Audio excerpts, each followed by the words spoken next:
Good morning student आज हम बात करने जा रहे हैं लेक्चर नंबर 3 सेट्स। जो फर्स्ट चैप्टर हमने 11th क्लास की मैथमेटिक्स से स्टार्ट किया है उस पर लेक्चर नंबर 3 पर हम बात करने जा रहे हैं, दैट इज इंटरवल के बारे में हम बात करने जा रहे हैं। स्टूडेंट मैंने आपको जीरो लेक्चर में बताया था कि सब लोग ये तो आपको बताते हैं कि इंटरवल बेसिकली कैसे हम लिखते हैं, क्या है, लेकिन मैं आपको ये बताने जा रहा हूँ कि इंटरवल की बेसिकली हमें ज़रूरत ही क्यों पड़ी। हमने नंबर सिस्टम जैसा इतनी बड़ी कहानी की, उसके बाद हम इंटरवल पर भी बात करने जा रहे हैं। तो इंटरवल से रिलेटेड हमें स्टूडेंट क्या ज़रूरत पड़ी, आप देखो जैसे कुछ नंबर हैं, कह रहे हैं कि x इक्वल टू 1.0000 यहाँ से लेके लाहौर तक 0 फिर 1। स्टूडेंट ऐसे नंबर जिनको हम ना रीड कर सकते हैं ना राइट कर सकते हैं। Second example x equal to 2.9999 यहां से लेके लाहौर तक 9।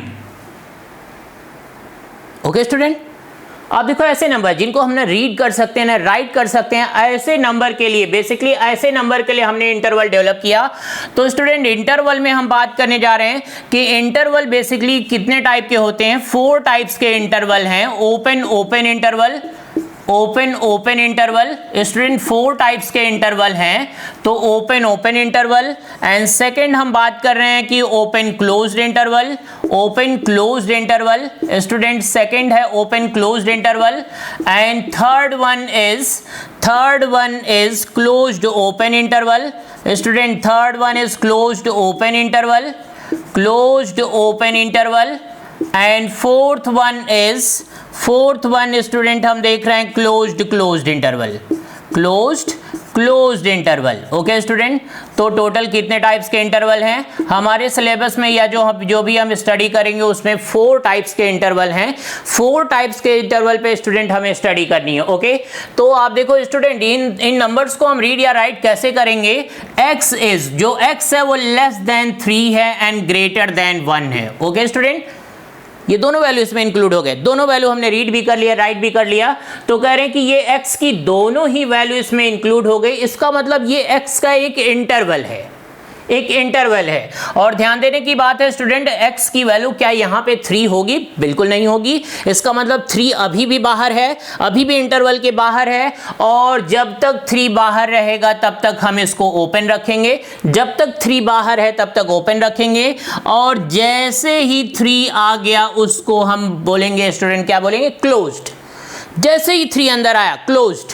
ओके स्टूडेंट, कह रहे हैं कि जब तक 3, इसका मतलब यहाँ पे x की वैल्यू 3 नहीं होगी, और जैसे ही क्लोज्ड हो गया इसका मतलब x की वैल्यू अब 3 भी होगी। ओके स्टूडेंट, ऐसे यहाँ पे देखो आप, जब तक 1 बाहर है तब तक ओपन, जैसे ही 1 अंदर आ गया क्लोज्ड, जैसे ही 1 x की वैल्यू 1 भी हुई तब तक क्लोज्ड। ओके स्टूडेंट, ऐसे यहाँ पर देखो आप 1 करें, x की वैल्यू 1 पर भी क्लोज्ड है, 3 पर भी क्लोज्ड है। ओके स्टूडेंट, x की वैल्यू 1 पर भी क्लोज्ड है एंड 3 पर भी क्लोज्ड है। तो स्टूडेंट हमने अभी अभी देखा कि open interval, open closed interval, closed open interval and closed interval, open closed open and closed. Okay student, ये तो स्टूडेंट क्या है, ये तो बेसिकली कह रहे हैं कि इंटरवल का सेट बिल्डर फॉर्म है। ये इंटरवल का कौन सा फॉर्म है स्टूडेंट? सेट बिल्डर फॉर्म है, क्योंकि मैंने आपको सेट बिल्डर में बताया था कि अगर हम डेफिनेशन ही प्रेजेंट कर दें, इंटरवल की डेफिनेशन ही प्रेजेंट कर दें तो उसको सेट बिल्डर फॉर्म बोलते हैं। उसी को अगर हम ब्रैकेट में लिख दें स्टूडेंट, कैसे लिख दें? अगर हम उसी को ब्रैकेट में लिख दें तो उसको स्टूडेंट हम क्या बोलते हैं? उसको हम क्या बोलते हैं? Roster form. तो इन इंटरवल्स को हम रोस्टर फॉर्म में लिख रहे हैं। रोस्टर फॉर्म में कैसे लिखेंगे स्टूडेंट? आप देखो, रोस्टर फॉर्म में लिखने के लिए हमें ब्रैकेट से प्रेजेंट करना होगा। तो कह रहे हैं कि जो x है वो 1 पर ओपन है एंड 3 पर भी ओपन। स्टूडेंट ओपन इंटरवल को हम राउंड ब्रैकेट से प्रेजेंट करते हैं, एंड क्लोज्ड इंटरवल को हम स्क्वायर ब्रैकेट से प्रेजेंट करते हैं। क्लोज्ड इंटरवल को हम कैसे प्रेजेंट करते हैं? स्क्वायर ब्रैकेट से। एंड आप देखो स्टूडेंट, यहां पर क्लोज्ड है और 3 पर ओपन, एंड यहां पर क्या है? 1 पर भी क्लोज्ड है एंड 3 पर भी क्लोज्ड है। ओके स्टूडेंट, अभी बात मैंने आपको बिल्कुल क्लियर कर दी है कि 1 पर open interval, open closed interval, closed open interval and closed interval. Okay student, ये बात आपको क्लियर हो गई है। तो इंटरवल से रिलेटेड हमने बात की कि बेसिकली इंटरवल क्या है, इंटरवल की हमें क्या जरूरत पड़ी, इंटरवल में यहाँ पे कितने सारे नंबर हम इसमें रीड या राइट कर सकते हैं, इंटरवल का ये सेट बिल्डर फॉर्म है और ये इंटरवल का क्या है स्टूडेंट, रोस्टर फॉर्म। तो इंटरवल से रिलेटेड ही कुछ बेसिक टाइप के क्वेश्चन हम देखेंगे स्टूडेंट। इंटरवल के बारे में मैंने आपको बता दिया है, इंटरवल से ही रिलेटेड अब हम कुछ बेसिक क्वेश्चन देखेंगे। वो क्वेश्चन क्या है, वो क्वेश्चन क्या है स्टूडेंट, तो देखो आप फर्स्ट क्वेश्चन है student, question number 1, first question है represent the interval, represent the interval 2 to 5, 2 पर ओपन इंटरवल है, 5 पर closed interval on number line. Student ये इंटरवल हमें कहाँ रिप्रेजेंट करना है, नंबर लाइन पर रिप्रेजेंट करना है। तो नंबर लाइन पर कैसे रिप्रेजेंट करेंगे, देखो आप इधर नंबर लाइन पर रिप्रेजेंट करने के लिए सबसे पहले हम नंबर लाइन का एक रफ डायग्राम बनाएंगे। Rough diagram 0 1 2 3 4 5 and 6। स्टूडेंट हमने एक रफ डायग्राम नंबर लाइन का बना लिया है। अब हमें इसी नंबर लाइन पर कह रहे हैं कि ये इंटरवल रिप्रेजेंट करना है, तो कैसे करेंगे आप देखो स्टूडेंट, 2 पर ओपन है तो ओपन इंटरवल को हम नंबर लाइन पर एम्प्टी सर्कल से प्रेजेंट करते हैं। कैसे प्रेजेंट करते हैं, एम्प्टी सर्कल से प्रेजेंट करते हैं। और 5 पर क्लोज्ड है तो क्लोज्ड इंटरवल को हम डार्क सर्कल से प्रेजेंट करते हैं स्टूडेंट, और इन दोनों सर्कल को ज्वाइन करा देंगे तो यहां से लेके बेसिकली यहां तक जितने भी इस नंबर लाइन पे जितने भी रियल नंबर्स हैं वो हमने नंबर लाइन पर प्रेजेंट कर लिया। ओके स्टूडेंट, इसका मतलब 2 पर एम्प्टी, इसका मतलब 2 यहां नहीं है, 5 पर डार्क है, इसका मतलब 5 इंक्लूडेड है। ओके स्टूडेंट, नंबर लाइन पर इंटरवल को हम ऐसे प्रेजेंट करते हैं। Next question student, next question क्या है, नेक्स्ट क्वेश्चन में कह रहे हैं right the interval, right the interval, right the interval -2 पर क्लोज्ड है एंड 5 पर ओपन, -2 पर क्लोज्ड है एंड 5 पर open in set builder form. Student हमें इसमें इसको किस फॉर्म में लिखना है, इन सेट बिल्डर फॉर्म, हमें इसको सेट बिल्डर फॉर्म में लिखना है। तो कैसे लिखेंगे आप देखो, सेट बिल्डर फॉर्म में हम कैसे लिखेंगे, सबसे पहले हमने वो क्वेश्चन नोट कर लिया जिसको हमें किस में लिखना है स्टूडेंट, किस में लिखना है, ये तो रोस्टर फॉर्म है, ये तो रोस्टर फॉर्म है। जब हम ब्रैकेट में किसी बात को प्रेजेंट करते हैं, कलेक्शन करते हैं, तो वो रोस्टर फॉर्म है। उसी को अगर हम डिफाइन कर दें स्टूडेंट तो वो होगा सेट बिल्डर फॉर्म। वो कौन सा फॉर्म होगा, सेट बिल्डर फॉर्म। तो सेट बिल्डर फॉर्म में हम कैसे डिफाइन करेंगे, x, सेट बिल्डर फॉर्म में स्टूडेंट हम क्या करते हैं, सारे एलिमेंट को x एज्यूम कर लेते हैं और उस x की डेफिनेशन लिखते हैं। क्या लिखते हैं, उस x की डेफिनेशन लिखते हैं। तो x belonging to real number, x जो भी x यहाँ पे है वो रियल नंबर है, एंड कहाँ से कहाँ तक है, -2 पर क्लोज्ड एंड 5 पर ओपन। ओके स्टूडेंट, कह रहे हैं कि यहाँ पे जो भी नंबर हैं वो रियल नंबर हैं। क्या नंबर हैं, रियल नंबर हैं, ये रियल नंबर हैं, और वो कहां से कहां तक है, -2 पर क्लोज्ड एंड 5 पर ओपन, यहां तक हैं वो रियल नंबर्स, यहां तक हैं स्टूडेंट। ऐसे हम लिखेंगे सेट बिल्डर फॉर्म में। नेक्स्ट क्वेश्चन स्टूडेंट क्या है, नेक्स्ट क्वेश्चन है if A is a set, A is a set having element x such that x belonging to real number and -3 to x की value है 0 पर open, then find क्या find करना है student, then find n of a। इसका मतलब a में total कितने एलिमेंट्स हैं ये बात फाइंड करनी है। ओके स्टूडेंट, a में कितने एलिमेंट्स हैं ये बात फाइंड करनी है। तो हम फाइंड करने जा रहे हैं स्टूडेंट, आप देखो क्या होगा, कह रहे हैं कि here n of a, cardinal number of a क्या होगा स्टूडेंट, यहां से लेके यहां तक कितने रियल नंबर, बहुत सारे, कितने रियल नंबर्स हैं, बहुत सारे रियल नंबर्स हैं जिनको हम डिफाइन नहीं कर सकते, नहीं बता सकते कि कितने हैं। तो हम लिख रहे हैं not defined, infinite, not defined को हम इन्फिनिटी, इन्फिनिटी बेसिकली एक ऐसा वर्ड है जो नॉट डिफाइंड को प्रेजेंट करता है। इन्फिनिटी बेसिकली एक सिंबल है जो नॉट डिफाइंड को बताएगा। जहां पर हम डिफाइन नहीं कर पाएंगे इसका मतलब हमारे दायरे से बाहर है, इसका मतलब वो नॉट डिफाइंड है।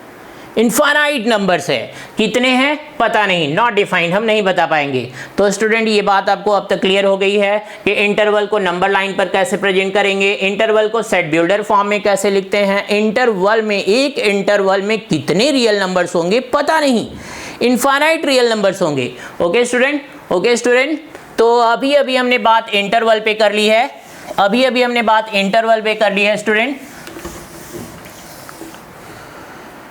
स्टूडेंट एक बात मैं आपको और बता दूं कि अभी तक हमने टोटल 6 टॉपिक डिस्कस कर लिए हैं। टोटल कितने टॉपिक्स डिस्कस कर लिए हैं? 6 टॉपिक डिस्कस कर लिए हैं। नंबर 1 हमने डेफिनेशन पे बात की थी, number 2 notation, number 3 representation and number 4 cardinal number and number 5 number system के बारे में हमने बात की एंड नंबर 6 पर हम पहुंच चुके हैं। नंबर 6 क्या है? इंटरवल्स। इंटरवल्स में भी हमने देखा कि इंटरवल्स 4 टाइप्स के होंगे, open open, open closed, closed open and closed closed. Open interval को हम राउंड ब्रैकेट से प्रेजेंट करते हैं, क्लोज्ड इंटरवल को हम स्क्वायर ब्रैकेट से प्रेजेंट करते हैं और सेट्स को हम कर्ली ब्रैकेट से प्रेजेंट करते हैं। ओके स्टूडेंट, सेट्स को हम कैसे प्रेजेंट करते हैं? कर्ली ब्रैकेट से। स्टूडेंट देखो आप, बहुत सारी बातें हैं छोटी छोटी, अगर सारी बातें हम सीख जाएं, हम यहाँ सीखने आए, पढ़ने नहीं आए हैं, सीखने आए हैं, हमें सीखना है। अगर हम बात सीख जाएंगे तो दुनिया का कोई भी क्वेश्चन कहीं से भी होगा हम निकाल लेंगे। लेकिन अगर हम पढ़ते जा रहे हैं तो पढ़ लेंगे लेकिन कुछ कर नहीं पाएंगे। पढ़ना और सीखना दोनों में डिफरेंस है। अगर हम एक इंटरेस्ट लेके सीख रहे हैं कि नहीं मुझे कुछ करना है, मुझे क्वेश्चन निकालने हैं, मुझे किसी टीचर की हेल्प नहीं, मुझे पहले खुद से ट्राई करना है। खुद से ट्राई करने के लिए पहले आपको छोटी छोटी बात क्लियर करनी होगी। वो सारी बात गारंटीड मैं क्लियर कर दूंगा आपको। अगर वो सारी बात आपको क्लियर हो जाती है तो गारंटीड आप क्वेश्चन निकाल लेंगे। जैसा कि मेरे जितने भी स्टूडेंट हैं उनके साथ ऐसा होता है, जब चैप्टर में डिस्कस कर लेता हूं तो क्वेश्चन उनसे कंफर्म निकलने लगते हैं। कहाँ प्रॉब्लम आती है? जहाँ एक्चुअली में प्रॉब्लम होनी चाहिए। एक स्टूडेंट से वहीं पे प्रॉब्लम आएगी जहाँ एक्चुअली में, जहाँ पर मैं एक्सपेक्ट करता हूँ कि यहाँ मेरा पढ़ा गया स्टूडेंट फंस जाएगा इस क्वेश्चन, वहीं पर वो रुकता है, नहीं तो वो सारे क्वेश्चन सॉल्व कर लेता है स्टूडेंट। तो उसके लिए बेसिक नीड्स है कि पहले आपकी बातें क्लियर हो, वो बात समझनी है, समझने के साथ हम रिएक्ट करेंगे। तो स्टूडेंट और भी क्वेश्चन हम देखते हैं। क्वेश्चन क्या है? क्वेश्चन क्या है? Pi is a complex number. Pi is a complex number. Pi is a complex number. Pi is a complex number. कह रहे हैं कि ये स्टेटमेंट, क्वेश्चन है स्टूडेंट, ये स्टेटमेंट ट्रू है या फॉल्स? ये स्टेटमेंट ट्रू है या फॉल्स?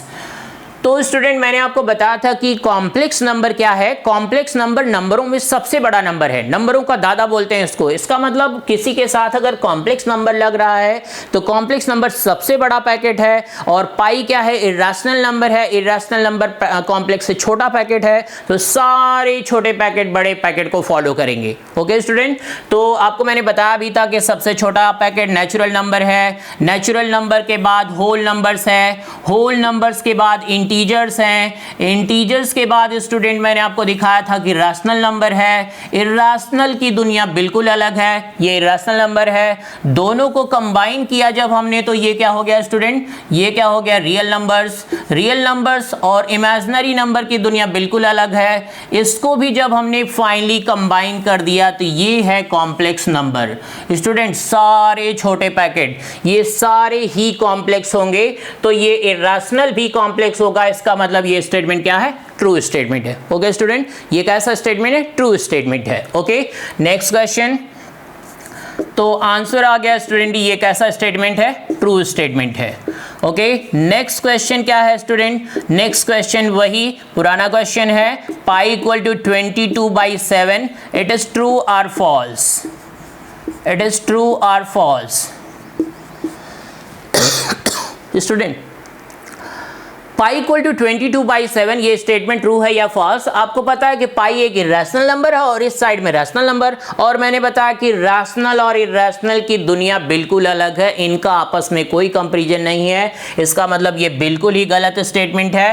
पाई इक्वल टू 22/7 ये बस हम यूज कर सकते हैं कैलकुलेशन में आसानी के लिए। बेसिकली अगर हम ट्रू फॉल्स की बात करें तो ये फॉल्स स्टेटमेंट है। ओके स्टूडेंट, ये फॉल्स स्टेटमेंट है। Next question. Next question student, if A having element x such that x की degree 20 and -1 equal to 0, then find क्या फाइंड करना है student? Find number of elements in A, number of elements in A. तो student आप देखो इसका answer क्या होगा? इसका आंसर क्या होगा स्टूडेंट ये क्वेश्चन मैंने बहुत सारे स्टूडेंट से जब भी पूछा है, जब भी किसी बैच में मैंने ये क्वेश्चन डाला है, तो बच्चों का आंसर बड़ा अजीब सा आता है 1 2 0। तो मैं आपको बता दूं कि देखो, आप कह रहे हैं कि यहाँ पे ये पूछना चाह रहे हैं कि ए में कितने एलिमेंट्स हैं, number of elements. Number of elements की मीनिंग हो गई, इसका मतलब एक्स की कितनी ऐसी वैल्यूज है जो इस इक्वेशन को सेटिस्फाई करेगी, जो इस इक्वेशन को सेटिस्फाई करेगी।